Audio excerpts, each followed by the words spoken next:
പുലിയും കാട്ടുപോത്തും ആനയും മ്ലാവും മാനും ഒക്കെയുള്ള ഒരു കാടിൻ്റെ ഉള്ളിൽ ആനമല ടൈഗർ റിസർവിൽ 140 വർഷം പഴക്കമുള്ള ഒരു ബ്രിട്ടീഷ് ബംഗ്ലാവിൽ ഒരു ദിവസം രാത്രി താമസം. അവിടുത്തെ കാടിൻ്റെ അനുഭവങ്ങൾ, കാഴ്ചകൾ. നമസ്കാരം, പുതിയൊരു വീഡിയോയിലേക്ക് സ്വാഗതം. ഇത്തവണ തമിഴ്നാട്ടിലാണ് ആനമല ടൈഗർ റിസർവ്. കേരളത്തിനോട് ചേർന്ന് കിടക്കുന്ന, നമ്മുടെ പറമ്പിക്കുളം ടൈഗർ റിസർവിനോട് ചേർന്ന് കിടക്കുന്ന ആനമല ടൈഗർ റിസർവിലെ സ്റ്റുവർട്ട് ബംഗ്ലാവ് ആണ് ഈ പുറകെ കാണുന്നത് കേട്ടോ. ഇവിടെ ഒരു നൈറ്റ് സ്റ്റേ ചെയ്ത് ഇവിടെ ഒന്ന് എക്സ്പീരിയൻസ് ചെയ്യാൻ വേണ്ടി വന്നതാണ്. ഇവിടുത്തെ കാഴ്ചകളൊന്ന് കണ്ടു നോക്കാം.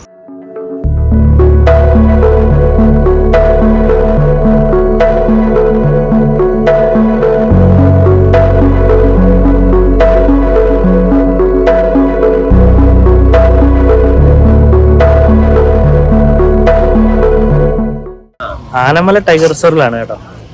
ഇവിടെ ഒരു സ്റ്റുവർട്ട് ബംഗ്ലാവ് ഉണ്ട്. വളരെ പഴക്കമുള്ളൊരു ബംഗ്ലാവാണ്, കാടിന് നടുക്ക്. അവിടെ ഒരു നൈറ്റ് സ്റ്റേ എടുത്തിരിക്കുകയാണ്. അപ്പോൾ നമ്മൾ ഓൺലൈനാണ് ടിക്കറ്റ് ഒക്കെ ബുക്ക് ചെയ്യേണ്ടത്. ബുക്ക് ചെയ്തിട്ട് പുറകെ കാണുന്ന ഈ ഇൻഫർമേഷൻ സെന്ററിൽ നമ്മൾ റിപ്പോർട്ട് ചെയ്തിട്ട് നേരെ അങ്ങോട്ടേക്ക് ഇവിടെ നിന്ന് പോവുകയാണ്. പറപ്പങ്കിളം റൂട്ടിലൂടെ ഏകദേശം 2 കിലോമീറ്റർ പോയിട്ട് പിന്നെ ലെഫ്റ്റ് തിരിഞ്ഞ് അകത്തോട്ട് ഒരു 1 കിലോമീറ്റർ ഫോറസ്റ്റിനകത്തോട്ടുള്ള ഓഫ് റോഡിൽ കൂടെ തന്നെയാണ് കേട്ടോ നമുക്ക് മൗണ്ട് സ്റ്റുവർട്ട് ബംഗ്ലാവിലേക്ക് പോകേണ്ടത്. ചുറ്റും ഫോറസ്റ്റ് ആയിട്ടുള്ളൊരു വഴി തന്നെയാണ്. കയറിയപ്പോൾ തന്നെ കണ്ടോ, ഒരു മൈല് റോഡിൻ്റെ നടുക്കുന്ന് മെല്ലെ നടന്നങ്ങ് നീങ്ങി ഞങ്ങളെ കണ്ടപ്പോൾ. ഒരുപാട് മൃഗങ്ങളൊക്കെ സ്ഥിരമായി കാണാറുള്ള ഒരു കാട് തന്നെയാണ് കേട്ടോ ഇത്. ഇതൊരു കുതിരലായമാണ്, നമ്മുടെ ബംഗ്ലാവിൻ്റെ തൊട്ട് താഴത്ത് തന്നെ. ബംഗ്ലാവിലേക്ക് എത്താൻ അടുത്തു. ഒരു ഉടുമ്പിനെ കണ്ടോ, അതിൻ്റെ വാലെന്തോ പരിക്ക് പറ്റിയിട്ട് മുറിഞ്ഞു പോയിട്ടുണ്ട്. പക്ഷേ മുറിയൊക്കെ ഉണങ്ങിയതായിട്ട് തോന്നുന്നുണ്ട് കേട്ടോ. അത് ഞങ്ങളെ കണ്ടിട്ട് അലർട്ടായിട്ടിരിക്കുകയാണ്. കാട്ടിലൊക്കെ കാണപ്പെടുന്ന ഒരു ബുൾബിളാണ് കേട്ടോ. മണികണ്ഠൻ എന്നാണ് ഇവൻ്റെ പേര്. റെഡ് ത്രോട്ടഡ് ബുൾബിൾ എന്നാണ് ഇവൻ്റെ ഇംഗ്ലീഷ് പേര്. അങ്ങനെ ചെറിയൊരു ഓഫ് റോഡ് ഡ്രൈവൊക്കെ കഴിഞ്ഞ് നമ്മൾ നേരെ ബംഗ്ലാവിൻ്റെ ഫ്രണ്ടിലെത്തി. എത്തിക്കഴിഞ്ഞപ്പോൾ തന്നെ കാണുന്നത് full electric ഫെൻസിങ്ങിനകത്തുള്ള ബംഗ്ലാവാണ്.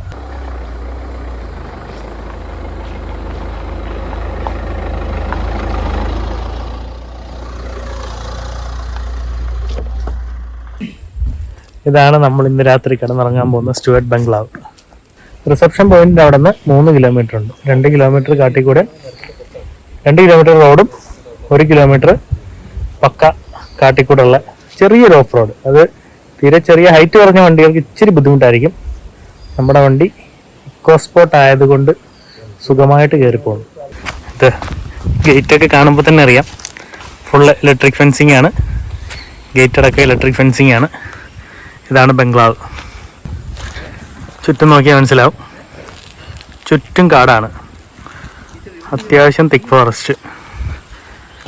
Mount Stuart rest house built during 1885, renovated during 1993. അതിൻ്റെ ലാറ്റിറ്റ്യൂഡ് ലോഞ്ചിറ്റ്യൂഡ് കൊടുത്തിട്ടുണ്ട് 690 meters above sea level. ഇതിൻ്റെ ബാക്ക് സൈഡാണ്. ചുറ്റും ഇത് തന്നെയാണ്, ഫുള്ള് ഫോറസ്റ്റാണ്. അത്യാവശ്യം നല്ല തിക്ക് ഫോറസ്റ്റ് തന്നെയാണ്. ഇലക്ട്രിക് ഫെൻസിങ് ഉണ്ട്. വലിയൊരു വരാന്ത ഉണ്ട് കേട്ടോ. വലിയൊരു വരാന്തയും ഒരു ഡൈനിങ് ഹോളും 2 റൂമുമാണ്. ഇതുപോലെ തന്നെ 2 റൂം. അറ്റാച്ച്ഡ് ബാത്റൂം ഇല്ല, ബാത്റൂം കോമൺ ആണ്, പുറത്താണ്.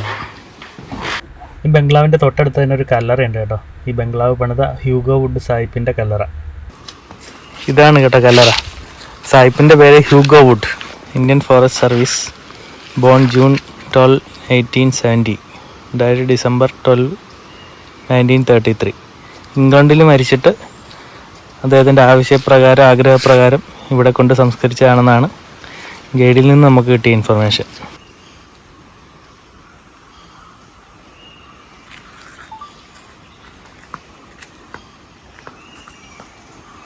കാടിൻ്റെ നടുക്ക് അന്ത്യവിശ്രമം കൊള്ളുന്ന ഹ്യൂഗോ വുഡ് സായിപ്പിൻ്റെ കല്ലറ.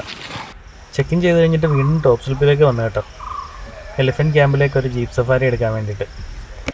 ഈ ടോപ്പ് സ്ലിപ്പ് ഭാഗത്തെ സ്ഥിരം കാഴ്ചയാണ് കേട്ടോ ഇത്. പുള്ളിമാനുകൾ അതുപോലെ കാട്ടുപന്നിയൊക്കെ സ്ഥിരമായിട്ട് ഇതാ ഇവിടെ ഒരു മൈതാനം പോലത്തെ ഒരു സ്ഥലമുണ്ട്. ഇതാ ഈ പുൽമേട്ടിൽ മിക്കവാറും കാണാറുണ്ട് ഇവരെ. ഇത് കണ്ടോ, ഒരു കൂട്ടം വന്നിട്ട് വിശ്രമവും പുല്ലുതീറ്റയൊക്കെ ആയിട്ട് അവിടെ അങ്ങനെ നിൽക്കുകയാണ്. അവർക്ക് കുറച്ച് സേഫായിട്ടുള്ള സ്ഥലമാണിത്. ആളനൊക്കെ ഉള്ളതുകൊണ്ട് മറ്റു മൃഗങ്ങളുടെ ആക്രമണമൊന്നും അവർക്ക് പേടിക്കണ്ട.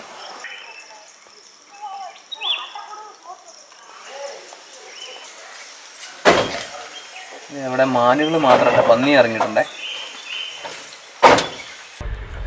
നമ്മുടെ ജീപ്പ് സഫാരി അങ്ങനെ സ്റ്റാർട്ട് ചെയ്ത് കേട്ടോ. ഇവിടെ ജീപ്പും അതുപോലെ തന്നെ ക്യാൻഡർ സഫാരി അവൈലബിൾ ആണ്. അത്യാവശ്യം ആനിമൽസിനൊക്കെ കാണാൻ കിട്ടുന്ന ഒരു കാട് തന്നെയാണ് കേട്ടോ ഇത്. മലമുഴക്കി വേഴാമ്പൽ, ഗ്രേറ്റ് ഇന്ത്യൻ ഹോൺബിൽ, കേരളത്തിൻ്റെയും അരുണാചൽ പ്രദേശിൻ്റെയും സംസ്ഥാന പക്ഷിയാണ് കേട്ടോ ഇവർ. ഇവരുടെ ഈ കളർ കൊണ്ട് തന്നെ പെട്ടെന്ന് ഇവരെ ഐഡൻറ്റിഫൈ ചെയ്യാൻ പറ്റും.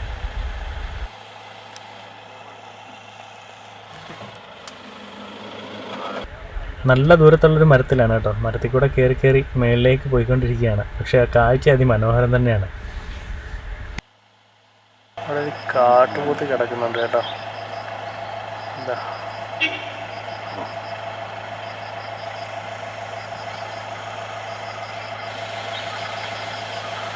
ഒറ്റയ്ക്ക് ഒരുത്തൻ കിടക്കും അവിടെ. വളം കണ്ട കിടപ്പാനിട്ട് നല്ല സൈസാന്ന് തോന്നുന്നു.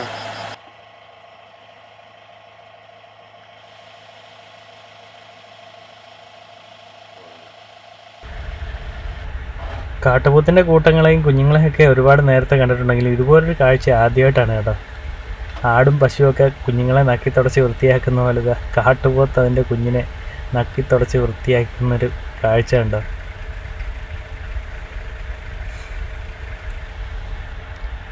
ഇത് കാട്ടാനയല്ല കേട്ടോ. ആദ്യ കാഴ്ചയിൽ കാട്ടാനായിട്ട് തോന്നുമെങ്കിലും ശരിക്കും നമ്മളിപ്പം ആനമല എലിഫൻറ്റ് ക്യാമ്പിലെത്തി. അവിടെ തളച്ചിരിക്കുന്നൊരു കൊമ്പനാണ്. ഏകദേശം 10ന് മേളിൽ ആനകൾ ഇപ്പോൾ ഈ ക്യാമ്പിലുണ്ട്.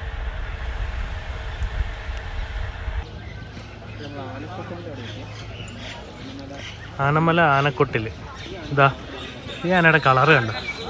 നല്ല കറുത്ത പോളിഷ് ചെയ്ത് വെച്ചിരിക്കുന്ന പോലെ.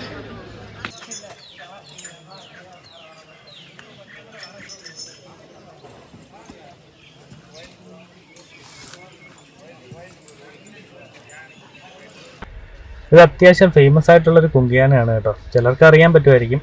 ആനമല കലീം വളരെ ഫേമസ് ആയിട്ടുള്ളൊരു കുങ്കിയാനയാണ്. ഇവരുടെ കണക്കെ പ്രകാരം ഏകദേശം ഇവന് 60 വയസ്സിന് മുകളിൽ പ്രായമുണ്ട് കേട്ടോ. ഇപ്പം അവൻ്റെ സർവീസൊക്കെ അവസാനിച്ച് റിട്ടയർമെൻറ്റ് ലൈഫിലാണ്. ഇവനെ ക്യാമ്പിൽ കൊണ്ടുവന്നിട്ട് തന്നെ ഏകദേശം 50 വർഷത്തിൽ കൂടുതലായിട്ടുണ്ട്. 99 അല്ലേ? 99 ആനകളെ പിടിക്കാൻ സഹായിച്ചവനാണ് ആനമല കലീം. കൊലകൊല്ലിയെ പിടിക്കാൻ. ഇതിനെ എവിടുന്ന കൊണ്ടുവന്നത്? സത്യമംഗലം ഫോറസ്റ്റ്. എത്ര വയസ്സുള്ളപ്പോ കൊണ്ടുവന്നു? ശരിക്കും പറയാൻ പറ്റില്ല. ആന പിടിച്ചിട്ടുണ്ട്. 72 72 ക്യാമ്പിൽ കൊണ്ടുവന്നു. 50 വർഷം ഇവിടെ തന്നെ ഉണ്ട്. അണ്ണന്റെ പേരെങ്ങനെ? മണിയൻ. ഇവരുടെ ഭക്ഷണത്തിന്റെ സമയം അതിന്റെ മണിയാണ് കേട്ടത്. ഇവർക്ക് വളരെ ശാസ്ത്രീയമായിട്ടുള്ള ചികിത്സയും ഭക്ഷണക്രമങ്ങളും ഒക്കെ തന്നെയാണ് ഇവിടെ നൽകുന്നത്. അങ്ങനെ തന്നെയാണ് കാട്ടിൽ നിന്ന് പിടിച്ചുകൊണ്ട് വരുന്ന ഇവരെ എല്ലാം കുങ്കിയാനായിട്ട് മാറ്റപ്പെടുന്നത്. ഇവൻ കുറച്ച് പ്രശ്നക്കാരനായിരുന്നു.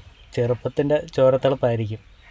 കോയമ്പത്തൂർ ഭാഗത്തു നിന്നും 8 പേരെ കൊന്നതിന് ശേഷമാണ് ഇവനെ പിടിച്ചുകൊണ്ട് വന്നത്. അരശു രാജ എന്നാണ് ഇവൻ്റെ പേര്. സഫാരി കഴിഞ്ഞ് തിരിച്ചു പോകുന്ന വഴി കാട്ടുപോത്തിൻ്റെ കൂട്ടങ്ങളും മാനുകളും ഒക്കെ വീണ്ടും ഉണ്ടായിരുന്നു. ഇരുട്ടായതുകൊണ്ട് തന്നെ നമ്മൾ കൂടുതൽ കാഴ്ചയ്ക്കൊന്നും നിൽക്കാതെ റൂമിലേക്ക് പോയി ഫ്രഷായി പിന്നെ ഫുഡ് കഴിക്കാൻ വേണ്ടി ഇറങ്ങുകയായിരുന്നു. മൗൺസ്റ്റുവർട്ടിൻ്റെ പാക്കേജിനകത്ത് ഫുഡ് ഇൻക്ലൂഡഡ് അല്ല കേട്ടോ. അത് പ്രത്യേകം ശ്രദ്ധിക്കേണ്ട ഒരു കാര്യമാണ്. പിന്നെ നമുക്കവിടെ ഫുഡ് പ്രിപ്പയർ ചെയ്യാനുള്ള ഒരു ഓപ്ഷനും ഇല്ല. ടോപ്പ് സ്ലിപ്പിലെ ക്യാൻറ്റീനിൽ നമ്മൾ ഫുഡ് ഓർഡർ ചെയ്തിട്ട് അവിടെ വന്ന് കഴിക്കൽ മാത്രമേ നിവർത്തിയുള്ളൂ. അവിടെ കുറച്ച് എക്സ്പെൻസീവുമാണ്. റോഡിൽ നിന്ന് നമ്മുടെ ബംഗ്ലാവിലേക്കുള്ള ഓഫ് റോഡിൻ്റെ സൈഡിലുള്ള കാഴ്ചകളാണ് കേട്ടോ ഇതൊക്കെ. ഒരു മ്ലാവ് ഉണ്ടായിരുന്നത് നമ്മളെ കണ്ടപ്പോൾ തന്നെ ഓടിപ്പോയി. പിന്നെ ഒരു കാട്ടുപോത്തിൻ്റെ കൂട്ടം, അവരും പെട്ടെന്നങ്ങ് മാറി. ഇതിനെ കണ്ടോ, ഒരു കാട്ടുമുയലിൻ്റെ കുഞ്ഞാണ്. അധികം വലിപ്പമൊന്നുമില്ല. നമ്മുടെ കാറിൻ്റെ വെളിച്ചം കണ്ടപ്പോൾ അവൻ മെല്ലെ സൈഡിലേക്ക് മാറി പുല്ലിൻ്റെ ഉള്ളിൽ ഒളിച്ചിരിക്കുകയാണ്. ഒരു മ്ലാവിൻ്റെ വേറൊരു കൂട്ടം കൂടിയുണ്ട് കേട്ടോ. പക്ഷെ അതിനെന്തോ ഒരു പരിക്ക് പറ്റിയിട്ട് വളരെ സ്ലോയിലാണ് നടക്കുന്നത്. നമ്മുടെ റൂമിലെത്തിയിട്ട് ഫെൻസിങ്ങിൻ്റെ സൈഡിൽ നിന്നുള്ള കാഴ്ചകൾ കണ്ടോ. 2-3 മ്ലാവുകൾ, 1-2 എണ്ണം നമ്മളെ കണ്ടപ്പോൾ തന്നെ ഓടിക്കളഞ്ഞു. ബാക്കിയുള്ളത് നമ്മൾ പ്രസൻസ് മനസ്സിലാക്കിയതിന് ശേഷം അവരവിടെ നിന്ന് എസ്കേപ്പായി. നമ്മുടെ ബംഗ്ലാവിൽ നിന്ന് ഭക്ഷണം കഴിക്കാൻ വേണ്ടിയിട്ട് ടോപ്പ് സ്ലിപ്പിലേക്ക് പോകുമ്പോൾ ഉള്ള കാഴ്ചകളാണ് കേട്ടോ ഇതൊക്കെ. റോഡിൻ്റെ സൈഡിൽ നിന്ന് അയവിറക്കുകയാണ് കാട്ടുപോത്ത് അതിൻ്റെ കുഞ്ഞും. ടോപ്പ് സ്ലിപ്പിലെ ആ ബംഗ്ലാവിൻ്റെ ഫ്രണ്ടിലുള്ള പുൽമേട്ടിൽ മാൻകൂട്ടം കുറേ നേരമായിട്ട് ഒരു ഡയറക്ഷനിൽ നോക്കി നിന്ന് അലാം കോൾ കൊടുക്കുന്നുണ്ടായിരുന്നു കേട്ടോ. എന്തോ ഒരു മൃഗത്തിൻ്റെ പ്രസൻസ് അതിൻ്റെ സൈഡിലുള്ള കുറ്റിക്കാട്ടിൽ അവർക്ക് മനസ്സിലായിട്ടുണ്ട്. അത് കരടിയാണോ കടുവയാണോ പുലിയാണോ എന്നുള്ള വെയിറ്റിങ്ങിൽ ഞങ്ങളും ഇങ്ങനെ ആകാംക്ഷയോടെ നിൽക്കുകയാണ്. അപ്പോഴാണ് വളരെ പെട്ടെന്ന് പുലിയുടെ ഒരു സൗണ്ടും ഒരു ചെറിയൊരു മൂവ്മെൻറ്റും ആ കുറ്റിക്കാട്ടിൻ്റെ ഉള്ളിൽ നിന്ന്. കൂട്ടതയിൽ നിന്നവരെല്ലാം തമിഴിൽ സിരുത്തൈ സിരുത്തൈ എന്ന് പറഞ്ഞു. ആദ്യം സംഭവം എന്താണെന്ന് മനസ്സിലായില്ല. പിന്നീടാണ് മനസ്സിലായത് പുലിക്ക് അവർ തമിഴിൽ സിരുത്തൈ എന്നും കടുവയ്ക്ക് പുലി എന്നുമാണ് പറയുന്നത്. കുറച്ച് നേരം വെയിറ്റ് ചെയ്ത് കഴിഞ്ഞപ്പോൾ അതാ കണ്ടു പുലിയെ. ഒന്നല്ല 2 എണ്ണം കുറ്റിക്കാട്ടിൻ്റെ ഇടയിലൂടെ എല്ലാം നടന്ന് ഒരു ഡയറക്ഷനിലേക്ക് നീങ്ങിപ്പോന്നു. ഇപ്പോൾ ബിഗ് ക്യാറ്റ്സിൻ്റെയൊക്കെ മേറ്റിംഗ് സീസൺ ആയതുകൊണ്ട് തന്നെ ഇവരുടെ സൈറ്റിങ്സ് ഫ്രീക്വൻ്റ് ആയിട്ട് കിട്ടാറുമുണ്ട്. നല്ല ശബ്ദം ഉണ്ടായിരുന്നു കേട്ടോ. കുറേ നേരം വെയിറ്റ് ചെയ്തുകൊണ്ട് കാര്യമുണ്ടായി. എന്തായാലും നമുക്ക് 2 പുലികളെ ഒരേ സമയം കാണാൻ കിട്ടി. ഭക്ഷണമൊക്കെ കഴിച്ച് കഴിഞ്ഞ് ഞങ്ങൾ വീണ്ടും ഒന്ന് സെർച്ച് ചെയ്ത് നോക്കി. പക്ഷേ പുലിയെ കണ്ടില്ല. മാനുകളൊക്കെ വീണ്ടും ആ പുൽമേട്ടിൽ തന്നെ വിശ്രമിക്കുന്നുണ്ടായിരുന്നു. അങ്ങനെ പുലിയെയൊക്കെ കണ്ട് ഭക്ഷണമൊക്കെ കഴിച്ച് ഞങ്ങൾ വീണ്ടും തിരിച്ച് മൗണ്ട് സ്റ്റുവർട്ട് ബംഗ്ലാവിലേക്ക് വരികയാണ് കേട്ടോ. ഈ ബംഗ്ലാവിൻ്റെ രാത്രിയുള്ള കാഴ്ചയൊന്ന് കണ്ടു നോക്കിയാൽ തന്നെ മനസ്സിലാവും എത്രത്തോളം ഭീകരത നിറഞ്ഞൊരു അന്തരീക്ഷത്തിലാണ് നമ്മൾ ഇന്ന് രാത്രി കിടന്നുറങ്ങാൻ പോകുന്നതെന്ന്. സുഖമായ ഉറക്കമൊക്കെ കഴിഞ്ഞ് രാവിലെ ടോപ്പ് സ്ലിപ്പിലേക്ക് ചായ കുടിക്കാൻ പോകുമ്പോഴുള്ള കാഴ്ചകളാണ് കേട്ടോ ഇതൊക്കെ. റോഡിൻ്റെ സൈഡിൽ തന്നെ ഒരു കാട്ടുപോത്ത്, ഒരു കൊമ്പനാണ്, ഒരാണ്. ഇവൻ്റെ കൂട്ടത്തിലുള്ള ബാക്കിയുള്ളവർ റോഡിൻ്റെ മറ്റു സൈഡിൽ നിന്ന് പുല്ല് തിന്നുന്നുണ്ട്. എല്ലാവരും ഞങ്ങളെ കണ്ടിട്ട് ശ്രദ്ധയോടെ നോക്കി നിൽക്കുകയാണ്. പെട്ടെന്ന് തന്നെ അവർ നമ്മുടെ മുന്നിൽ നിന്ന് മാറി കേട്ടോ.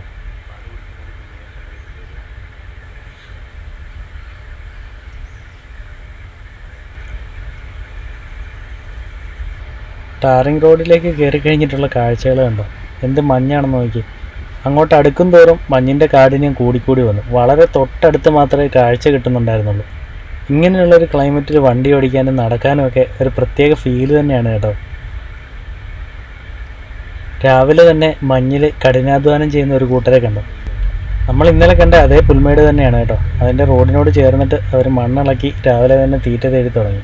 ടോപ്പ് സ്ലിപ്പിലെ രാവിലത്തെ കാഴ്ച കേട്ടോ. ഇന്നലെ നമ്മൾ രാത്രി പുലിയെ കണ്ട പുൽമേടും ആ കുറ്റിക്കാരും ഒക്കെ ഉണ്ട് അവിടെ. ഒന്നും കാണാൻ പറ്റാത്ത രീതിയിൽ കോട, ഫുള്ള് കോട കയറി. വണ്ടി ഓടിക്കാൻ തന്നെ തൊട്ടടുത്തേ കാണാൻ പറ്റുള്ളൂ.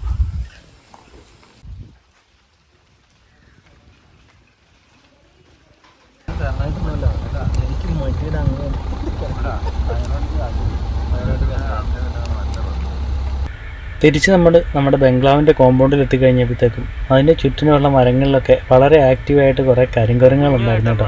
നേരം വെളുത്ത് തണുപ്പൊക്കെ വിട്ടു മാറിക്കഴിഞ്ഞപ്പോഴത്തേക്ക് അവർ ഓട്ടവും ചാട്ടവും തീറ്റ തേടലും ഒക്കെ ആയിട്ട് വളരെ ആക്റ്റീവായിട്ട് നമ്മുടെ ചുറ്റും തന്നെ ഉണ്ടായിരുന്നു. തീരെ ചെറിയ കുഞ്ഞല്ല, തന്നെ നടക്കാനായി തന്നെ മരത്തെ കൂടെ ഒക്കെ പോകുന്നതാണ്. അത് കുറേ നേരം ഒറ്റയ്ക്ക് നടന്നിട്ട് പിന്നെ അമ്മ പിടിച്ച് മേത്തൊട്ടിച്ചു. ഇവന്മാരിങ്ങനെ തിന്നുന്ന കാണുമ്പോൾ നമ്മൾ വിചാരിക്കുന്നത് ഈ തളിരിലകൾ മാത്രമാണ് ഇവന്മാർ ഭക്ഷിക്കുന്നതെന്നാണ് കേട്ടോ. പക്ഷെ അങ്ങനെയല്ല. ഇവനെ കണ്ടോ, ഇവൻ കുറച്ച് നേരം അങ്ങനെ ഇരുന്നിട്ട് ആ മരത്തിൻ്റെ തൊലി കടിച്ചെടുത്തിട്ട് കഴിച്ചുകൊണ്ടിരിക്കുകയാണ്.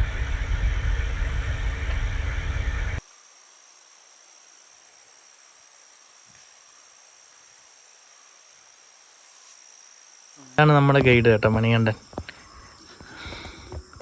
മണികണ്ഠനാണ് ഇവിടെ സ്ഥിരം. മണികണ്ഠൻ തന്നെയല്ലേ വരുന്നത്. ഇവിടെ ഏത് ഗസ്റ്റ് വന്നാലും മണികണ്ഠൻ തന്നെയാണ് വരുന്നത്. അപ്പോൾ മണികണ്ഠൻ ഇവിടെ മിക്കവാറും ആനിമൽസിനെയൊക്കെ കാണാറുണ്ടെന്നാണ് പറഞ്ഞത്. കഴിഞ്ഞ ദിവസം ഫെൻസിങ്ങിൻ്റെ അവിടെ ഒരു കരടി വന്നിട്ട് ഫെൻസിങ് തട്ടിയിട്ട് ഓടിപ്പോയി 4 ദിവസം മുന്നേ. അതാണ് കഴിഞ്ഞ ദിവസം ഇവിടെ വന്ന കരടി. ഫെൻസിങ്ങെ വന്ന് തട്ടിയിട്ട് ഷോക്കടിച്ച് ഓടിയതാണ്. ഷോക്കടിച്ച ഷോക്കിൽ കുറച്ച് നേരം അവിടെ ഇരിക്കുന്നുണ്ട് കേട്ടോ. അത് കഴിഞ്ഞ് മെല്ലെ അങ്ങ് നടന്നു പോവുക. അതായിരിക്കുന്നു.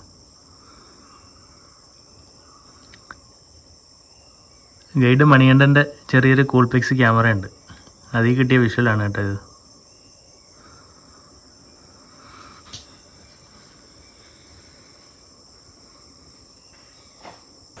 അപ്പോൾ മൗണ്ട് സ്റ്റുവർട്ട് ബംഗ്ലാവിലെ സ്റ്റേ ഒക്കെ കഴിഞ്ഞിട്ട് നമ്മളിവിടെ നിന്ന് ചെക്കൗട്ട് ചെയ്ത് പോവാണ്. രാത്രി നല്ല ആംബിയൻസ് ആയിരുന്നു, നല്ല തണുപ്പും കുറച്ച് മഞ്ഞും ഒക്കെ ആയിട്ട്.